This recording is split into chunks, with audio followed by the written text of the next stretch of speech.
that point, I knew the signature moves, you know what I mean? I knew the one where Freddie would get a mic and he would sort of hold it and he'd sort of do this weird, like, you know, crab walker. I don't even know what it was called.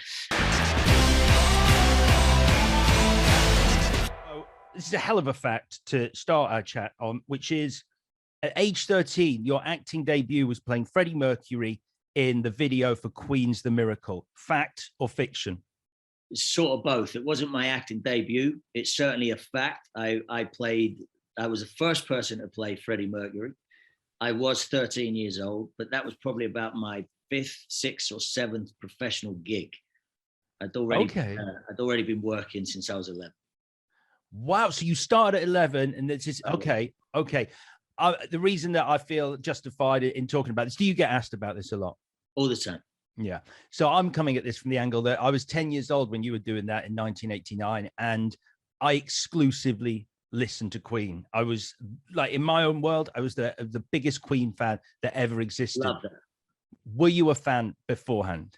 I was, and to be honest with you, I think that was when it sort of sat in. As a kid, everything sort of brushes off your shoulders, and it set me up in a great way later in life. That, you know, I'm very lucky. I get to work with some very renowned, known faces, and it set me up at an early age because I've never been quote unquote starstruck, you know. So it's been a lovely way to sort of jump into that with the Queen video. But it was the first time, I think, where I saw both my parents.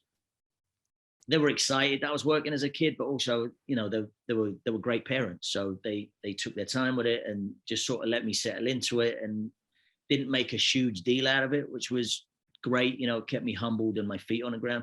And with the Queen video, that was the one where they were both sort of fighting to come and chaperone at the set. And I always remember going, why are they both making such a big deal out of this? And, you know, we're in a hotel just outside Elstree Studios, and we're there, mum and dad are there. They're having, you know, them and the other parents are all having their knees up and talking about it. So I guess at that point, of course, I knew who Queen was. I also had to study them. You know, I had to study Freddie. So I was watching hours upon hours of videotapes. So I was seeing them playing at sellout stadiums throughout the world. So I knew they were rock gods. Very aware of their music. I think it was, you know, the Beatles and Queen were the two that were played in my household as a kid. So yeah, I knew who they were. And like you, I was also a big fan. So, and I was going to ask, so you did obviously, because you are spot on with Freddie's iconic moves in that video. So I was going to say, did you just sort of go, all right, I've watched it, I'm going to riff this, I think I know what I'm doing? Or did you have a choreographer there going, this is how you pull off that? Nah, I mean, it's really kind of you to say. I mean, look, that video pops up throughout my life all the time. I'll be on set and I'll hear some sound mixer at the desk start playing the music, and, you know, and people are, you know, so it's a beautiful love for me. I think it's hysterical as a 45-year-old man to sort of remember that and go back and look at it. And I'm very proud of it. And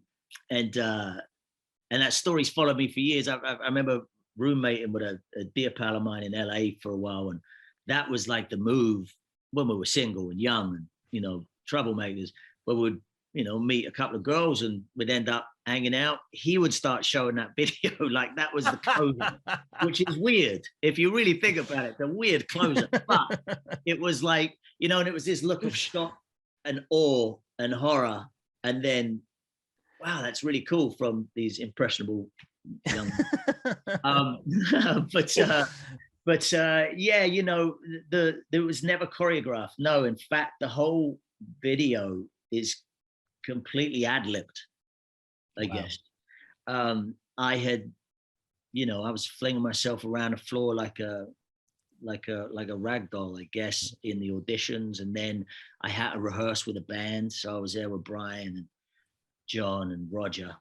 Freddie wasn't there at the rehearsals. And so it was me and the band. And, you know, at that point, I knew the signature moves, you know what I mean? I knew the one where Freddie would get a mic and he would sort of hold it and he'd sort of do this weird, like, you know, crab walker. I don't even know what it was called.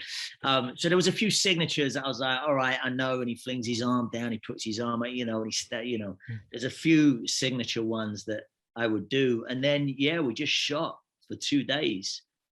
and they were just, we'll just keep repeating it, and change it up. But yeah, there was never a choreograph. And you obviously met Freddie at the actual record though, because I mean you're there on screen with the legend. I met him right before. I think like in the last rehearsal he came in to watch. So I'd already met him, and yeah, all of them couldn't have been sweeter. Yeah. I met them at the I hosted the premiere for Bohemian Rhapsody when that came out. And so I got to meet Brian May and Roger Taylor, which was, for me, it was like, this is amazing. Polar opposites in terms of like like Roger Taylor was on and off stage as quickly as he could be. He came on and his people went, you got 3 questions. 2 questions, sorry. You got 2 questions with Roger. And I was like, okay, cool. So he walks up and I'm like, how are you? And he's like, yeah, I'm well. And then I start asking my first question. Right. That's it. Yeah. Because I got onto what was my second question. He was like, that's you 2. I'm like, wait. So I guess a tip for anyone interviewing Roger Taylor, how are you counts as a question. Absolutely. Yeah. Brian May, on the other hand, loved it. Literally just chatting away. Couldn't spend more time on stage. Brilliant.